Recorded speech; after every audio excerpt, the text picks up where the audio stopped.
हाँ शिवोहम। शिवोहम। क्या विषय चल रहा था अपना?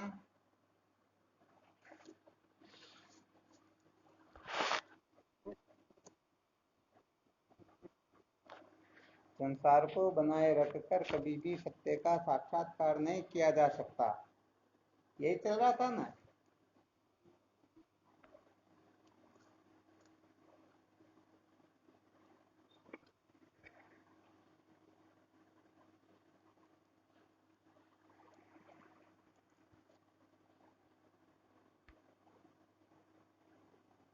संसार को बनाए रखकर सत्य का साक्षात्कार क्यों नहीं किया जा सकता, क्या कारण है?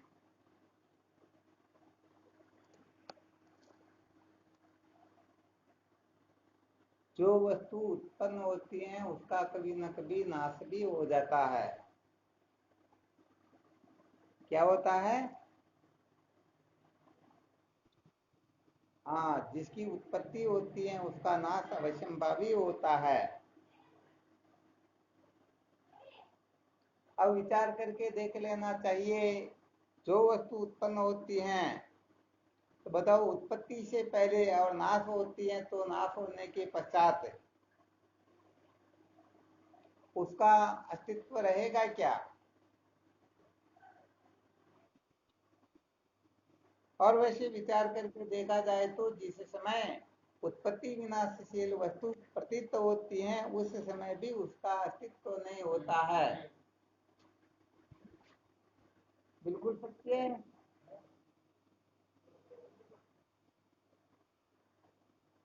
समझ में आ रहा है ना? कहने का मतलब जिस समय ये अनित्य वस्तुएं प्रतीत होती हैं उस समय भी उनका अस्तित्व नहीं होता है। जैसे रस्सी में सर्प प्रतीत होता है, परंतु सर्प के प्रतीत होते समय भी वास्तव में उसमें सर्प होता नहीं। नहीं होता ना। हाँ, तो अच्छी तरह से अपने को मंथन करना है। संसार को बनाए रखकर सत्य का साक्षात्कार नहीं किया जा सकता। तो क्यों नहीं किया जा सकता? क्योंकि वास्तव में जो वस्तु होती ही नहीं है। क्योंकि अभाव से कभी भी भाव की उत्पत्ति नहीं होती है। असत से कभी सत की उत्पत्ति हो सकती क्या? हाँ, वैसे देखा जाए तो यहाँ पर चार पक्ष वेदांत शास्त्रों में प्रसिद्ध है, प्रतिपादन किए जाते हैं। असत्य से असत की उत्पत्ति होती है, अथवा सत्य से सत की उत्पत्ति होती है, अथवा सत्य से असत की, अथवा असत्य से सत की। असत्य से असत की, सत्य से सत की, असत्य से सत की और सत्य से असत की। ध्यान देना अच्छी तरह से। और चारों विकल्पों का जब मंथन किया जाता है, कसौटी पर कसा जाता है, तो किसी भी प्रकार से उत्पत्ति सिद्ध होती ही नहीं। क्या नहीं होती है?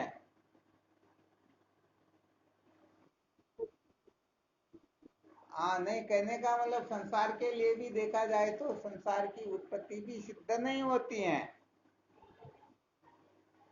क्योंकि असत से पहले ही असत है तो उसे क्या उत्पत्ति होगी?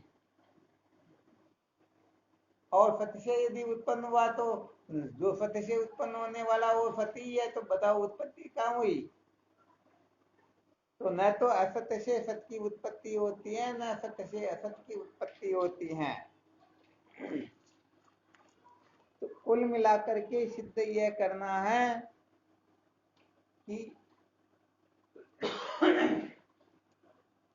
जो वस्तु उत्पत्ति विनाशशील होती है उस वस्तु को यदि कोई बनाए रखना चाहे तो सचमुच में वह सदा सदा के लिए कृतार्थ नहीं हो सकता है, सचमुच में परमानंद का अनुभव नहीं कर सकता।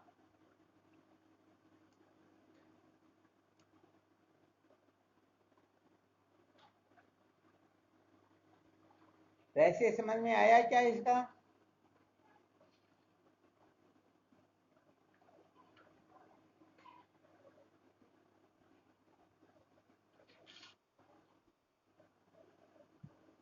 अरे भाई, वेदांत का जो प्रयोजन होता है, साधकों की जो सच्ची मांग होती है, वह सर्व दुखों की अत्यंत निवृत्ति की कामना। ऐसा नहीं है कि कुछ समय के लिए दुखों से छुटकारा मिल जाए और फिर दुख हो जाए, ऐसा कोई चाहता है क्या? हाँ, कारण सहित कार्य की निवृत्ति, जिसको अत्यंत निवृत्ति कहते हैं, उस निवृत्ति को जिज्ञासु इच्छता है, अर्थात उसकी ही इच्छा करता है। तो यदि विचार करके देखो, संसार से दुखों का अंत होता हो, संसार को बनाए रखकर सत्य का साक्षात्कार किया जा सकता हो, तो संसार तो अपनी उत्पत्ति से पहले नहीं होता है और अपने नाश होने के पश्चात भी नहीं रहता। तो बताओ, इस संसार के द्वारा सचमुच में पूर्ण सुख की अनुभूति हो सकती क्या? नहीं हो सकती है ना। हाँ, यहाँ पर ये अच्छी तरह से अपने को विचार कर लेना है। यदि कोई साधक इस प्रकार से ठीक ठीक प्रकार से मंथन करेगा तो सचमुच में उसके हृदय में ऐसी निष्ठा जागृत हो जाएगी कि संसार के द्वारा जो सुख प्राप्त होता है, ये सुख मुझे इष्ट नहीं है, क्योंकि ये क्या है? ये अनित्य सुख है।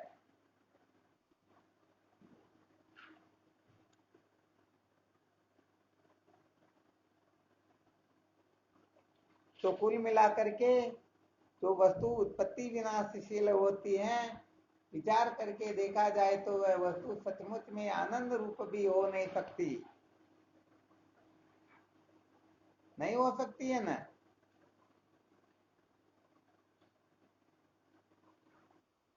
अरे भाई, वह क्षण क्षण नष्ट को प्राप्त होती है, क्षण क्षण उसका नाश होता है। अब ऐसी वस्तु के प्रति कोई आग्रह करे कि ये वस्तु मुझे सुखी कर देगी, तो बताओ सुखी कर सकती क्या? हाँ, बिल्कुल नहीं कर सकती है। और विचार करके देखो, यदि संसार से ही सुख मिलता हो तो फिर सुसुप्ति में सुख का अनुभव नहीं होना चाहिए। सुसुप्ति में सुख का अनुभव होता या नहीं होता? वहां पर शब्द स्पर्श रूप रस गंध किसी भी प्रकार का विषय, किसी प्रकार का भोग है क्या? बिल्कुल भी नहीं है ना। तो कुल मिलाकर के विचार करके देखा जाए तो परमात्मा के सिवाय जो कुछ भी भूत भौतिक पदार्थ है, ये सारे के सारे पदार्थ हमें सचमुच में कृतार्थ नहीं कर सकते हैं, सुखी नहीं कर सकते हैं। ये बंधन से मुक्त करने में पूर्ण रूप से समर्थ नहीं है। तो शायद इसका रहस्य समझ में आ ही गया होगा कि जो अधूरा होता है उसके द्वारा पूर्ण की प्राप्ति कभी भी होती ही नहीं, नाश्ता करता करते न, ऐसा श्रुति माता का कथन है। अर्थात ये अक्रिय तत्व जो है क्रिया से प्राप्त नहीं होता है और संसार के पदार्थों को प्राप्त करने के लिए क्रिया की आवश्यकता होती है। होती या नहीं होती है? हाँ, जैसे कोई सोच ले मुझे तो सुख तब मिलेगा जब मेरे पास में 1,000 रुपए होंगे, तो बताओ 1,000 रुपए अपनी जेब में आए, इसके लिए कुछ न कुछ तो करना पड़ेगा ना। हाँ, कुछ न कुछ काम धंधा करना होगा। अरे भले किसी की आंख में मिर्च डाले या बैंक के ताले तोड़े, फिर भी कुछ न कुछ करना पड़ता ना।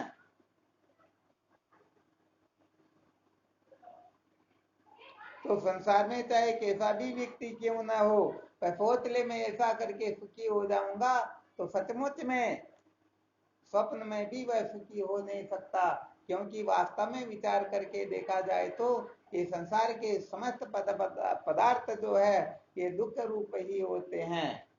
क्या होते हैं?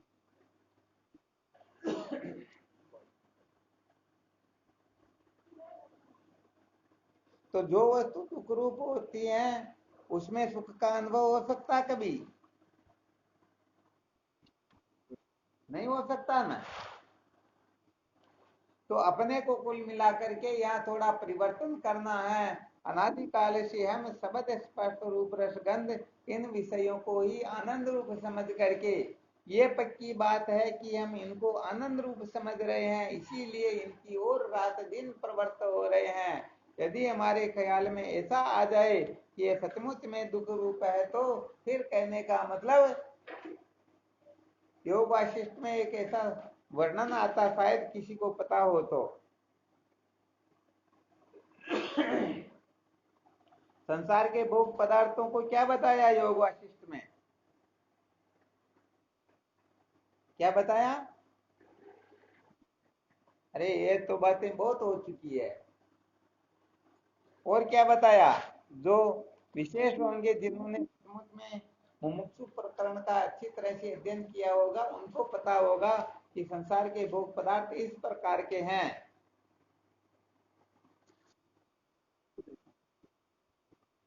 हाँ शिवम बोलो। हाँ शिवम। हाँ ये भी बहुत अच्छी बात, संसार के विषय जो है ये विषय रूप है, बिल्कुल ठीक बात है। परंतु योग वाशिष्ठ में एक बहुत विशेष युक्ति बताई हुई है।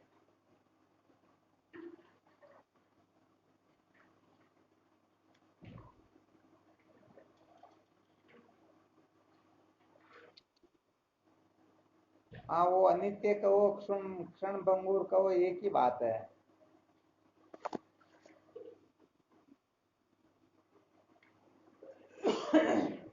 अच्छा विचार करके देखो, हम संसार को विश्व विषय भोगों को विश्व रूप समझते हैं, फिर भी इनसे पल्ला थोड़े झाड़ रहे हैं। यदि हम सचमुच जैसे दूध में थोड़ा सा कोई जहर डाल दे और फिर कहीं इस दूध को पी लो, तो भले जबरदस्ती भी पिलाए फिर भी पियेंगे क्या? और व्यापक संसार के विषयों को यदि हम विश्व रूप समझ लें, तो सचमुच में इस ओर चित्तवृत्ति जाएगी नहीं, भोगना तो बहुत दूर की बात है। परंतु यहाँ पर तो बड़े मौज मस्ती से, मनोरंजन से, बड़ी बड़े चाह से इस ओर प्रवृत्त हो रहे। यदि कोई रोकना चाहे तो क्या होगा? होगा ना गड़बड़ होगा। हाँ तो देख लो इस जगह पर, तो विश्व रूप कहाँ समझ रहे हैं? हाँ कह जरूर रहे हैं, ये जरूर बात है। तो कहना तो प्रोक्ष ज्ञान होता है, और सचमुच में उसका यथार्थ रूप से अनुभव करके, निर्णय करके, निश्चय कर ले, तब अपरोक्ष होता है।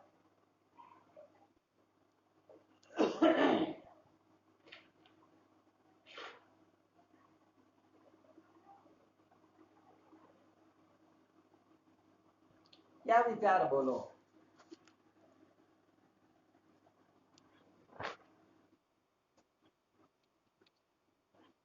नहीं नहीं भाई, इसका मतलब बहुत बहुत बड़ी गड़बड़े करते हो भाई। वो तो ऐसा सूत्र कि 24 घंटे साधकों को उस सूत्र का चिंतन मनन करते ही रहना चाहिए। संसार के भोग पदार्थों को क्या समझना चाहिए?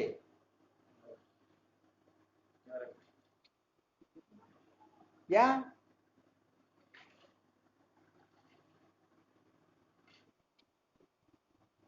किस? वापस बोलो, आवाज पूरी नहीं आई।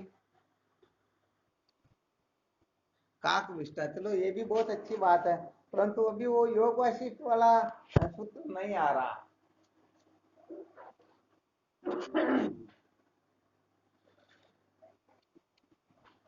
क्या हुआ?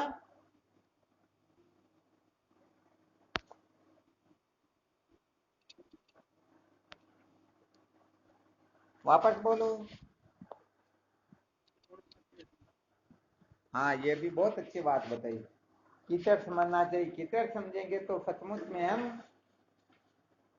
कहने का मतलब इससे बच जाएंगे। परंतु योग वाशिष्ठ में और इसे भी जबरदस्त युक्ति बताई हुई है। चलो थोड़ा और संकेत कर देते हैं। संसार के भोग पदार्थों को क्या बताए, वो भी शायद आपके समझ में आ जाए।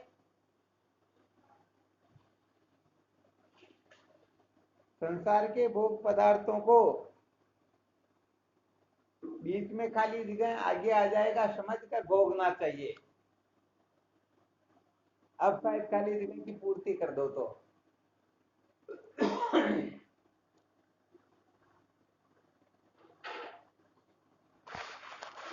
नहीं आया ध्यान में, है ना? अरे अरे भाई, संसार के भोग पदार्थों को अपात्रमणीय समझ करके भोगना चाहिए। आगे क्या ध्यान में? हाँ, कितना गंभीर सूत्र है, कितना गजब का सूत्र है। कहने का मतलब हम संसार के भोग पदार्थों को, सुखों को भले अनित्य समझे, क्षणभंगुर समझ ले, विषय रूप समझ ले, किसी भी प्रकार से समझ ले, फिर भी कहने का मतलब ये अपनी जो प्रवृत्ति है ये तो ज्यों की त्यों बनी रहती है। इसीलिए यहाँ पर भगवान राम को वशिष्ठ जी महाराज कह रहे हैं, हे राम, संसार के भोग पदार्थों को अपात्रमणीय समझकर भोगना चाहिए। अब अपात्रमणीय कैसे समझना चाहिए, इसके लिए एक छोटा सा दृष्टांत दिया जाता। हालांकि वो दृष्टांत बहुत बार सुनाया हुआ है, कोई नई बात नहीं है, फिर भी एक बार और ध्यान देकर के सुन लेना चाहिए और फिर तदनुकूल अपने को भी उसी प्रकार व्यवहार करना चाहिए। जैसे समझो किसी ब्राह्मण को, ध्यान रखना यहाँ पर, जो सचमुच में कर्म से ब्राह्मण हो उनकी चर्चा, जन्म से ब्राह्मण उसकी चर्चा नहीं है। जो जन्म से ब्राह्मण होते वो तो बहुत सारे, कहने का मतलब बोतलें हाथ में लेकर के घूमते और पीते ही रहते हैं, उनकी मस्ती अलग होती है। यहाँ पर जो सचमुच में वेद मर्यादा के अनुसार जो कर्मों से ब्राह्मण है उनकी चर्चा की जा रही है। तो ऐसे ब्राह्मण को कोई 10 दुष्ट व्यक्ति, कितने,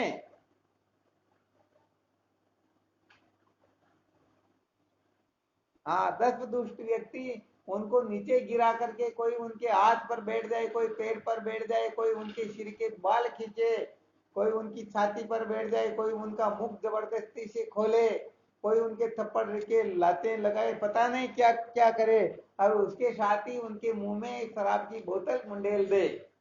तो बताओ वह ब्राह्मण कितना मजा लेकर के, कितना आनंदित होकर के उस शराब को पिएगा।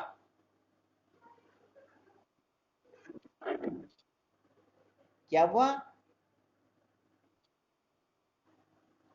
अरे भाई, बड़े मौज मस्ती से आनंद से तो नहीं पिएगा ना, कम से कम। तो कहने का मतलब वह ब्राह्मण उस समय वो जो शराब पी रहा है ये उसके लिए अपात्रमणीय हो गया।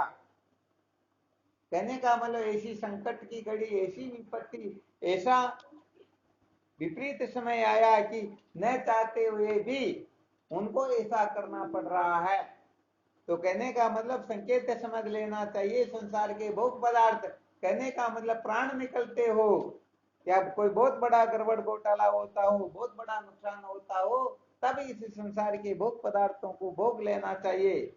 अब विचार करके देखा जाए तो रात दिन का अंतर है या नहीं है? अरे क्या करें, बड़ी मौज मस्ती से मजे लेकर के हम उस ओर प्रवृत्त होते हैं। तो बताओ, संसार के भोग पदार्थों को अपात्रमणीय समझ रहे हैं क्या? हाँ, तो वैसे देखा जाए तो समस्त साधकों ने जो बताया ना, वो सबने ठीक ठीक ही बताया। किसी ने अनित्य बताया, किसी ने विश्वरूप बताया, किसी ने वमन भी बताया, उल्टी भी बताया था, मोहनानंद जी महाराज ने कीचड़ भी बताया था। ऐसे करके जितने भी साधकों ने बताया, ऐसा तो समझना ही समझना है, परंतु इसके साथ ही इनको यदि हम अपात्र मणिय के रूप में समझ लें तो निश्चित रूप से क्या होगा?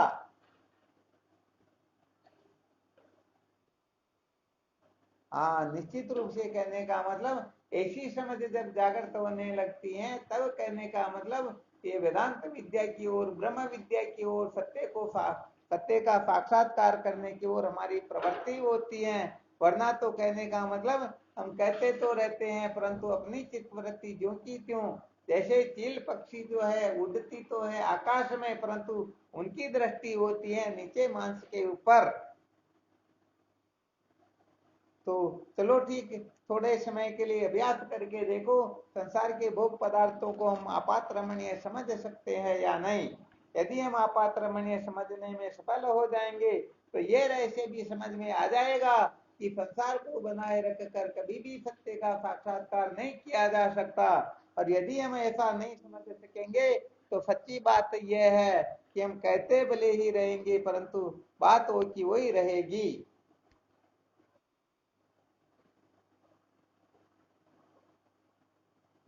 आराम समझ में। हाँ, इसलिए यहाँ पर बहुत अधिक सावधान रहने की आवश्यकता है। यदि सावधान नहीं रहेंगे तो कहने का मतलब केवल मात्र शब्द का उच्चारण करते रहेंगे, अर्थ का पता ही नहीं रहेगा, परमार्थ तक तो वृत्ति पहुंचेगी ही नहीं। वास्तव में देखा जाए तो जब तक शब्द के अर्थ का अर्थ समझ में नहीं आता है तब तक वह शब्द जो है एक प्रकार का वन होता है, एक प्रकार का बोझा होता है। इसीलिए तो भगवान शंकराचार्य जी महाराज कहते हैं शब्द जालम महारण्यम चित्त भ्रमण कारणम। ये शब्द जाल तो चित्त को भटकाने वाला एक महान वन है, यदि इसमें कोई उलझ जाता है तो कभी भी इससे निकल ही नहीं सकता। इसलिए साधकों को केवल इतना ही समझना है कि सत्य को जाने बिना दुखों का अंत नहीं होता, और सत्य के साक्षात्कार के लिए संसार को बनाए रखकर यदि कोई सत्य का साक्षात्कार करना चाहता तो वास्तव में कभी भी सत्य का साक्षात्कार कर नहीं पाएगा। आ गया समझ में? हाँ, तो ये रहस्य अपने को अच्छी तरह से समझना है, विशेष रूप से इसको ध्यान में लेना है। ये रहस्य यदि किसी के हृदयंगम हो जाए, सचमुच में इसके अनुसार अपना जीवन बनाने लग जाए, तो सच्ची बात यह है। देखो, थोड़ा रहस्य और विशेष बता देते हैं। बहुत सारे लोगों को ऐसी भ्रांति होती है कि उनको परमात्मा की प्राप्ति होगी या नहीं होगी। अरे भाई, चिंता से मुक्त हो जाओ, परमात्मा प्राप्ति होगी या नहीं होगी, परंतु बहुत बड़े बड़े झगड़े झमेलों से तो बच जाएंगे या नहीं बचेंगे। हाँ, ध्यान देना अच्छी तरह से। यदि संसार के भोग पदार्थों को कोई अपात्रमणीय समझ ले तो कहने का मतलब वह जेल में या रेल में नहीं सड़ेगा, वो आराम से जीवन मुक्त होकर के वितरेगा। तो बताओ, ये फायदा कम है क्या? हाँ, जैसे समझो, हालांकि संसार में तो इसको बहुत बड़ा कलंक समझते हैं। जैसे किसी की शादी नहीं हुई हो तो कहने का मतलब अपनी भाषा में तो लोग ऐसा ही कहते, कुंवारो और हत्यारो बरोबरी हो गए। शायद समझ में आता हो। कहने का मतलब हत्यार, जैसे हत्यारे व्यक्ति का कोई मुंह नहीं देखना चाहते, वैसे जिनकी शादी नहीं उनका मुंह नहीं देखना चाहते, अमंगल रूप से समझते हैं। अब थोड़ा यहाँ विचार करके देख लो, जिनकी शादी नहीं हुई तो केवल यही तो चक्कर है कि दिक्कत रहेगी, शादी नहीं हुई, वरना विचार करके देखो लाखों करोड़ों दुखों से वह बच गया या नहीं बचा। अरे चाहे पुरुष हो या स्त्री हो, कहने का मतलब उनको कितने ही रोने धोने से, कितने झगड़े झमेलों से, कितने झंझटों से उनका बचाव हो गया या नहीं हुआ।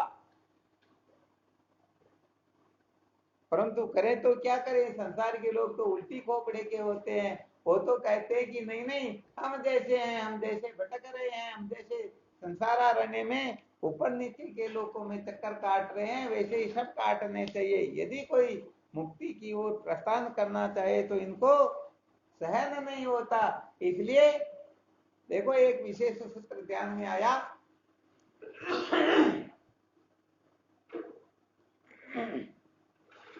अपने रामचरण जी महाराज कहते हैं, चुगल जुआरी मस्करा अन्यायी और चोर, वरण बेड़ विधवा बकी गर्भ घेर अग गोर। गर्भ घेर अग गोर ऊंच वेश्या कर जाई, मदमाशी रत वाम हत्यारा पलट सगाई। रामचरण संसार में यहाँ सबाने ठोर, राम भक्त भावे नहीं या जगत हरामी खोर। तो भाई, ये तो जगत हरामी खोर होती हैं। यहाँ पर कहने का मतलब आप लोगों को पता है कि चुगली करने से, समझ में आया, भगवान राम को वनवास हो गया। हाँ, चुगली का मतलब समझ लेना, चुगली इतनी खतरनाक होती कि अच्छे अच्छों को इधर उधर कर देती हैं। तो कहने का मतलब इस जगह पर ऐसे पति पत्नी जिनका कोई कुछ नहीं बिगाड़ सकता, उनमें भी भेद पटका देते हैं। एक बार क्या होता है कि नारद जी महाराज जा रहे थे और नीचे चर्चा चल रही थी कि चुगली करने वाला ऐसा खतरनाक होता है कि कुछ भी कर सकता। तो उधर कहने लगे, अरे भाई, मियाँ बीवी राजी तो क्या करेगा काजी, ये दूसरे कौन होते हैं बीच में पेट पटकाने वाले, किसी की हिम्मत नहीं कि कोई कुछ कर सके। तो नारद जी ने सुन लिया, अच्छा मेरे खिलाफ षड्यंत्र रचा जा रहा, देखते हैं हम तुम कैसे सुखी रह सकते हो। और महाराज वो पति पत्नी ऐसे थे, कहने का मतलब उन स्वप्न में भी किसी प्रकार का भेद नहीं, राग द्वेष नहीं, लड़ाई झगड़ा नहीं, कुछ भी नहीं।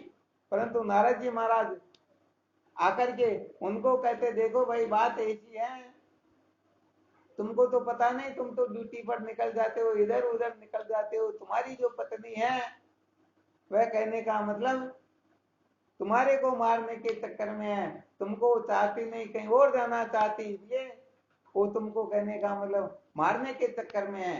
कहा तुम्हारा काम करो, हमारे ऐसा संभव ही नहीं है। कहा कि मैं तुम्हारे को बताता हूँ, तुम ऐसा करके देख लेना सचमुच में तुम्हारे को मारने के चक्कर में है या नहीं। तो कैसे क्या करना बताओ। कि जब सो तब आंख बंद करके नाटक करना सोने का, वह यदि चाकू लेकर के आए तो देख लेना वो तुम्हारा गला काटने के चक्कर में है। अच्छा ऐसी बात है क्या। और उधर जाकर के उनको कह दिया, अरे तुम्हारे पति तो दूसरी स्त्री लाने के चक्कर में है, यदि तुम संभल जाओ तो ठीक, वरना तुम्हारे को तो तलाक दे दिया जाएगा, तुम्हारे को छोड़ दिया जाएगा, फिर तुम जीवन भर रोते रहना। अब उनको विश्वास आ गया, अरे भाई बाबा जी कह रहे तो झूठ तो कह नहीं रहे होंगे, तो इसका कोई उपाय है क्या। अरे हमारे पास सब उपाय है, बताओ क्या करना होगा। कुछ नहीं करना, तुम तो केवल मात्र जब वो सो जाए तब चाकू लेकर के जाना और उनकी दाढ़ी के 2-3 बाल काट करके ले आना, मैं ताबीज बना दूंगा। फिर उनकी हिम्मत नहीं है कि वो तुमको छोड़ सके। शाम के समय दोनों वो सोने का नाटक करने लगे। इसने सोचा नींद आ गई, गई चाकू उठाया और दाढ़ी के बाल काटने लगे और जग गए, और दोनों में हाथापाई हो गई, बात बिगड़ गई। तो आ गया समझ में। तो चुगली करने वाले संसार में, कहने का मतलब पूरे संसार का सत्यानाश करवा सकते हैं, विश्व युद्ध भी करवा सकते हैं। इसलिए चुगली करने वाले बहुत खतरनाक होते हैं। तो चुगली करने वाले होते हैं, सचमुच में उनके जैसा पापी संसार में कोई होता ही नहीं। फिर भी यहाँ पर कहा गया है कि यदि कोई चुगली करने वाला हो फिर भी संसार वाले उनको माफ कर देते हैं। अरे चलो भाई क्या फर्क पड़ता है। दूसरा बताया जुआरी अर्थात जुआ खेलने वाला। देखो जुआ खेलने से पांडवों का राज्य और द्रौपदी का क्या हालचाल हुआ आप सब जानते हो, विस्तार से सुनाने की आवश्यकता नहीं। और यदि किसी को सुनना है तो कथाकार लोग बहुत सुनाते हैं, चिंता नहीं करना, जाकर के सुन लेना। तो जुआ खेलना बहुत बुरी आदत है या नहीं है। फिर भी इनको माफ कर देते हैं। चुगल जुआरी मस्करा, ये मस्करियां करवाड़ा, ये भी खराब पड़े या न पड़े। फिर भी कहने का मतलब इनको भी संसार वाले माफ कर देते हैं। तो चुगल जुआरी मस्करा अन्यायी और चोर, अन्यायी का मतलब देख लेना, चोर का मतलब समझ लेना। वरण बेड़ विधवा बकी गर्भ घेर अघोर, ये सारे रहस्य बताने के लिए कोई विशेष है नहीं, आप लोग इसे विचार करते रहना, कोई गंभीर बात नहीं है। वरण बेड़ विधवा बकी गर्भ घेर अघोर, विधवा का संग करने वाला और गर्भ घेर अघोर, गर्भपात करवाने वाला, ऊंच वेश्या अगर जाई, ब्राह्मण ब्राह्मण कुल में जन्म लेकर के यदि कोई वेश्या के घर जा रहा फिर भी लोग उनको माफ कर देते, अरे भाई क्या फर्क पड़ता, ठोकर खा जाते, चलो अब समझ जाएगा, ठीक है ना। ऊंच वेश्या अगर जाई, मदमाशी रत वाम हत्यारा पलट सगाई, शराब मांस का सेवन करने वाला, अपवित्र अवस्था में भोगों की ओर प्रवृत्त होने वाले, हत्यारा पलट सगाई, कोई हत्यारा भी हो किसी का मर्डर भी कर दे फिर भी उनके साथ संबंध कर देते हैं यदि पैसे हो जाए तो।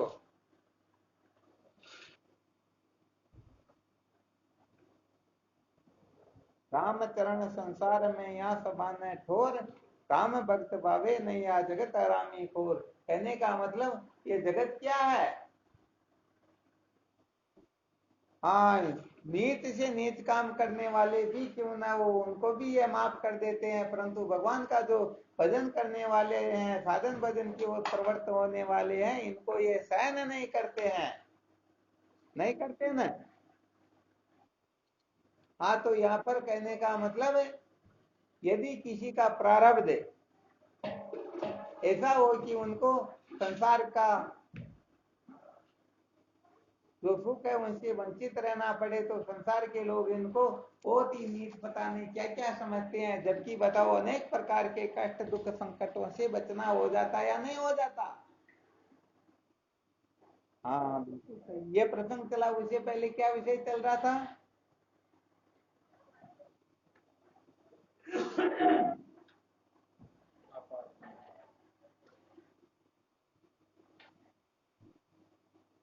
क्या चल रहा था? अपात्र मैंने, बहुत धन्यवाद, बहुत अच्छा। तो कहने का मतलब ये संसार के जो भोग पदार्थ है, इन संसार के भोग पदार्थों को यदि कोई अपात्र रमणीय समझ ले, तो सचमुच में वह संसार को बनाए रखकर सत्य का साक्षात्कार नहीं किया जा सकता। इस रहस्य को अच्छी तरह से समझ लेंगे, और यदि कोई इसको अच्छी तरह से जीवन में क्रियान्वित न कर सके तो कहते जरूर रहेंगे, परंतु इसके रहस्य को ठीक तरह से समझ नहीं पाएंगे।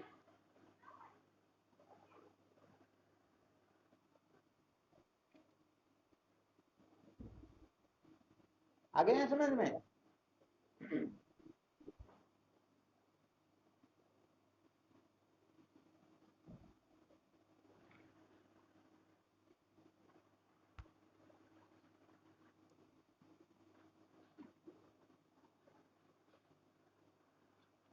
तो कुल मिलाकर के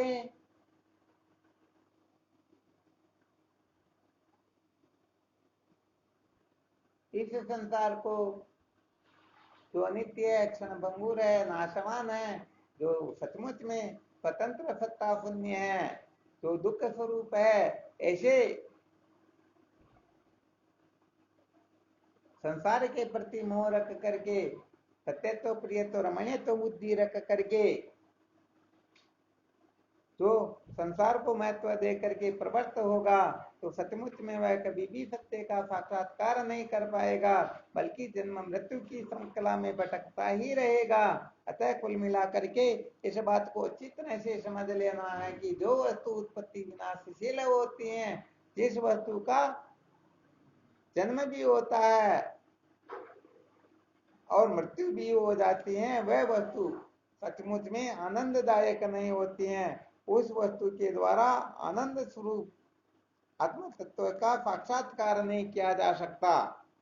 तो कुल मिलाकर के इस रहस्य को अच्छी तरह से हमें समझ लेना है कि संसार को बनाए रखकर सत्य का साक्षात्कार नहीं किया जा सकता।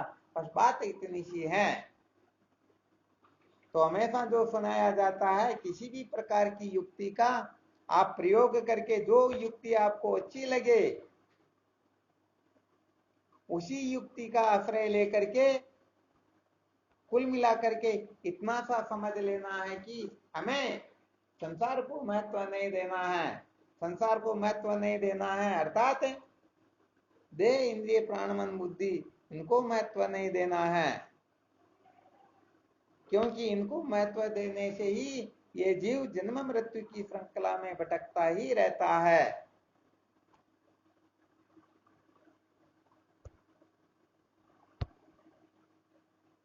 तो चलो ठीक, फिर इसका चिंतन मनन करो, विचार करो, और ऐसी निष्ठा बनाओ कि सचमुच में अनात्म प्रपंच को महत्व देना ही समस्त दुखों का मूल कारण होता है। अनात्म प्रपंच को महत्व देने से ही हमारी दुर्गति होती रहती है, जो अनादि काल से होती आ रही है, और बात नहीं समझेंगे तो अनादि काल तक होती ही रहेगी। इसलिए हमें सत्य को महत्व देना है, और सत्य को महत्व देने का तात्पर्य होता है असत पदार्थों से आस्था का सम्यक प्रकाश से निकल जाना, अथवा संसार के भोग पदार्थों को अपात्रमणीय समझ लेना। तो जो जो संसार के भोग पदार्थों को अपात्रमणीय समझेंगे, निश्चित रूप से उनके हृदय में सत्य को जानने की जिज्ञासा प्रकट हो जाएगी। वह सचमुच में जिज्ञासु होकर के वेदांत के श्रवण मनन निध्यासन की ओर प्रवृत्त होकर के सदा सदा के लिए अपने जीवन को धन्य बना लेंगे। ठीक, फिर करो साधन भजन, ठीक है ना? शिवोहम। हाँ शिवोहम।